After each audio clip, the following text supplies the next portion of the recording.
Bon, cette vidéo-là se destine aux gens qui cherchent une machine dans l'usager et qui ont considéré le Commander comme étant leur prochaine machine, étant donné le côté pratique et sport de la machine.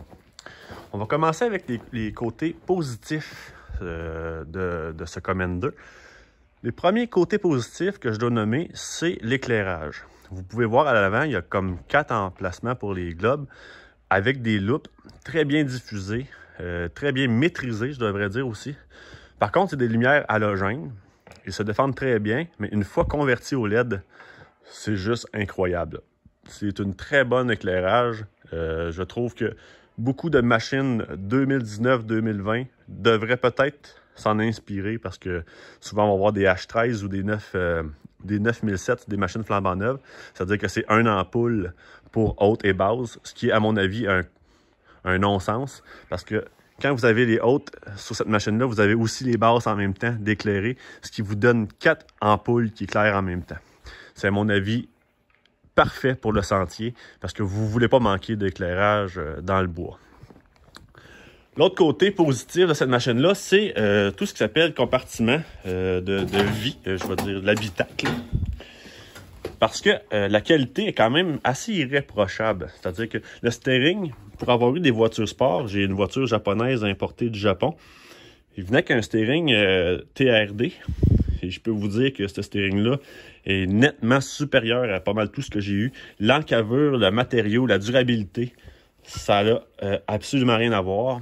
L'autre chose, c'est que quand vous jouez avec la hauteur du steering, vous jouez aussi avec la hauteur du tachomètre, ce qui fait en sorte que le tachomètre est toujours sous vos yeux, contrairement, exemple, à un Polaris qui met le compteur dans le milieu. C'est un non-sens, mais Polaris font ça depuis des années. L'ergonomie des boutons et la qualité du bouton Start, du démarrage, etc., vous donne l'impression d'être dans un cockpit de jet. C'est super le fun. Petite particularité ici, moi j'ai un radio et un GPS, j'ai les checks à l'air. C'est un Limited. J'adore l'équipement du Limited. Ben, c'est simple, hein? En fait, le GPS, on peut l'emmener avec nous dans le bois, ce qui le rend très pratique. Le radio, ça l'agrémente de loin les balades.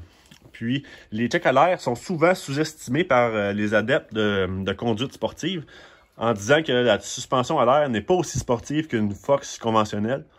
C'est totalement faux. En fait, usine pour usine, c'est-à-dire les réglages d'usine de choc conventionnel versus AR, c'est vrai que les chocs ils ont tendance à moins fonctionner bien quand ils sont à l'air. Par contre, ils sont ajustables et c'est là le bémol, c'est que les gens ne savent pas comment l'utiliser ou l'ajuster. Il y a des vélos haut de gamme à plus de 5, 6, 10 000. Je connais très bien le fonctionnement des suspensions Fox. C'est exactement la même chose qu'un vélo.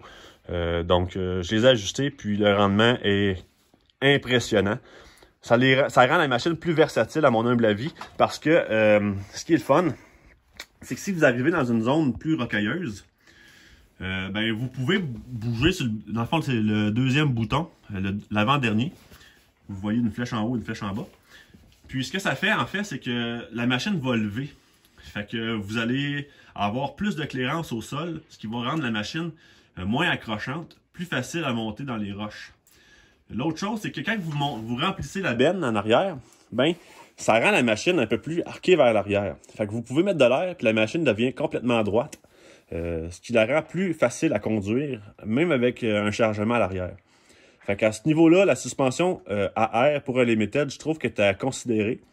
Elle demande un peu plus d'entretien, c'est vrai. Puis il y a quand même quelques petites erreurs qui ont été faites qui la rend moins fiable, mais ça, je vais vous le montrer quand on va être rendu dans les côtés négatifs de la machine. L'autre côté positif, c'est les bancs. Pour avoir essayé beaucoup de bancs dans ma vie, il n'y a absolument rien qui se rapproche de ça. Parce que le banc a comme une espèce d'effet parachute dedans. C'est-à-dire qu'il y a comme une espèce de bulle d'air sous la toile qui fait en sorte que ça l'amortit chaque secousse qu'on mange. Et il y a 2 dampers en caoutchouc en arrière du banc. Petite particularité super intéressante, c'est que le banc, il se décroche. Fait qu'on peut s'en servir comme chaise alentour d'un feu, ou on peut se servir de la benne en arrière comme table avec notre cooler et notre barbecue. On peut s'asseoir proche de la benne et on a une table et des chaises, ce qui rend la chose super agréable. L'ergonomie, les poignées sont super bien posées.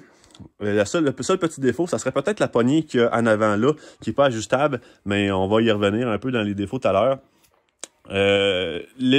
Les mots ici, quand il y a une anomalie moteur, c'est super bien fait. Il vous dit, mettons, bonjour Denis, bonne ride, mettons. Vous pouvez écrire ce que vous voulez là, mais ça se fait chez le concessionnaire. Fait que ça, c'est pour les côtés de l'habitacle. L'autre côté positif de la machine, c'est la benne.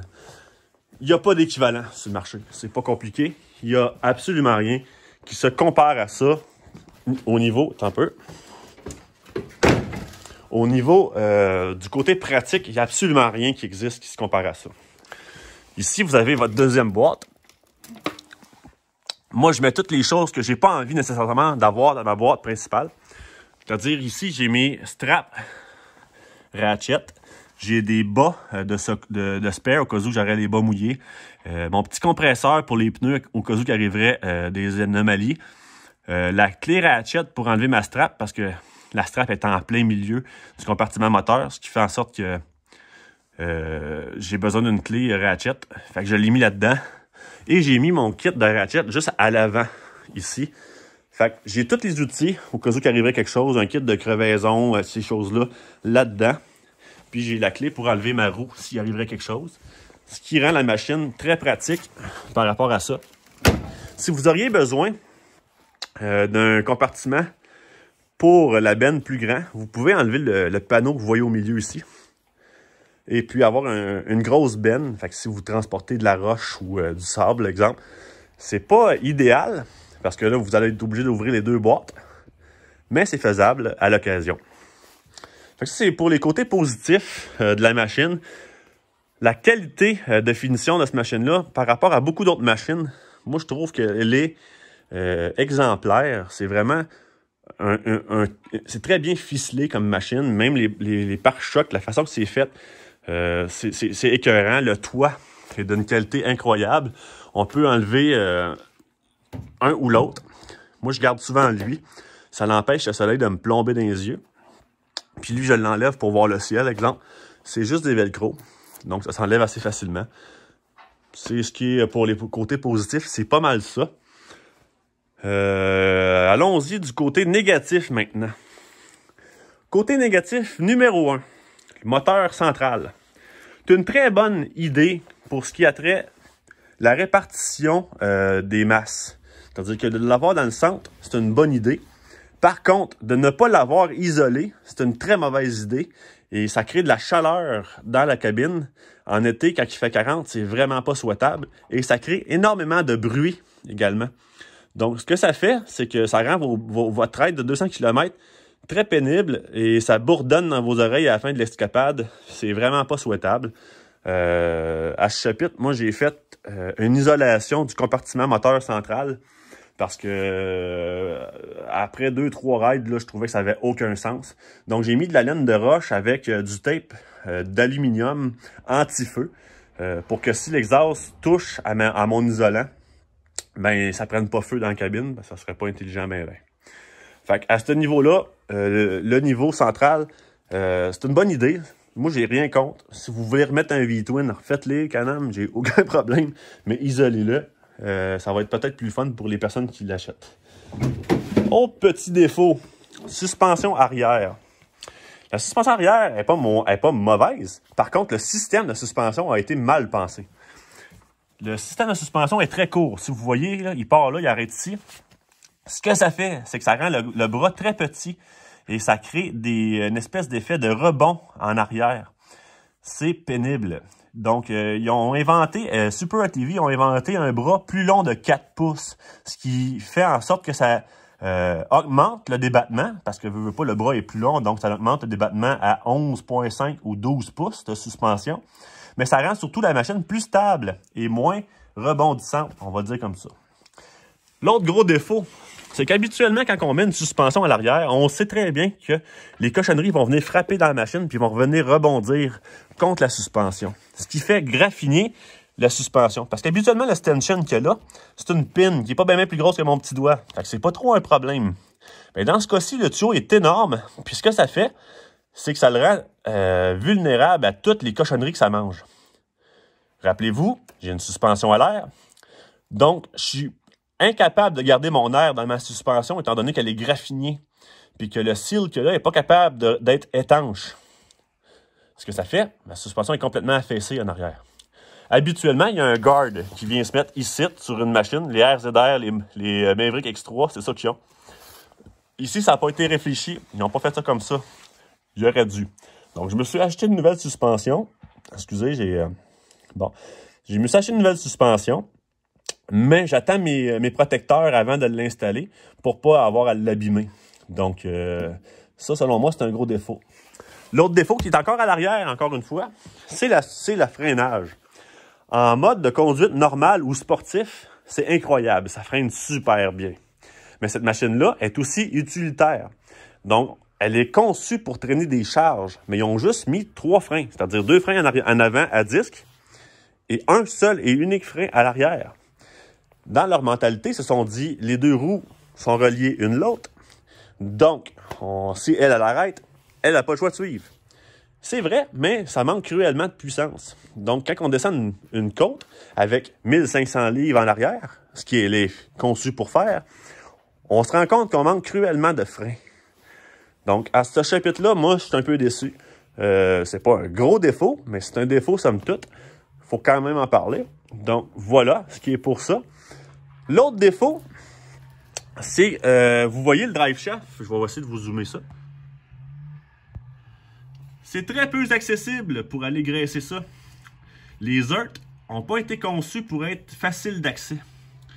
Donc, faut être dans une position X, et je vais vous avouer que je la connais pas pour toutes les ERT. Donc, c'est pour moi, quand vient le temps de l'entretenir, des fois, j'ai pas le choix de faire les coins ronds, parce que là, comme à l'avant, le grease gun, il se rend pas. Donc, comment je fais pour graisser ça? C'est totalement stupide. Puis Can-Am, quand ils nous le vendent, ils nous informent pas de ça. Donc, parce qu'ils se gardent bien la job pour leur garage. Donc, ça rend un peu l'entretien plus compliqué. C'est pas mal ça pour ce qui est des défauts, pour être franc. Moi, je trouve que, somme toute, pour le prix que ça se vend dans l'usager, c'est une excellente machine. C'est un moteur qui est super. Ça a de la reprise. Ça a de la fougue. C'est vraiment le fun. Le piton aussi, ici, sport et pas sport, sert à pouvoir moduler l'accélérateur. C'est-à-dire quand on est dans les roches ou dans des bosses, on ne veut pas avoir nécessairement une pédale trop vif. Parce que ça va rendre... ça va faire en sorte que ça va accélérer de façon saccadée. On veut pas ça. Donc, on peut le mettre sur le mode non-sport, puis ça le rend plus progressif. Donc, on est capable de pouvoir monter ou avoir des coups dans la machine sans avoir l'impression qu'on donne des coups de gaz tout le temps. Fait que ça rend le pédale à gaz moins fragile. C'est super le fun. Moi, je l'adore, cette machine-là. Je regrette pas en tout mon achat. Et puis, je regrette pas non plus d'avoir choisi un Limited. Pour ça, si jamais vous avez des questions, venez me voir sur ma page Facebook. Denis, avec un Y, Jub, G-U-B-Z. Puis venez me voir. Ça va me faire plaisir de vous en parler.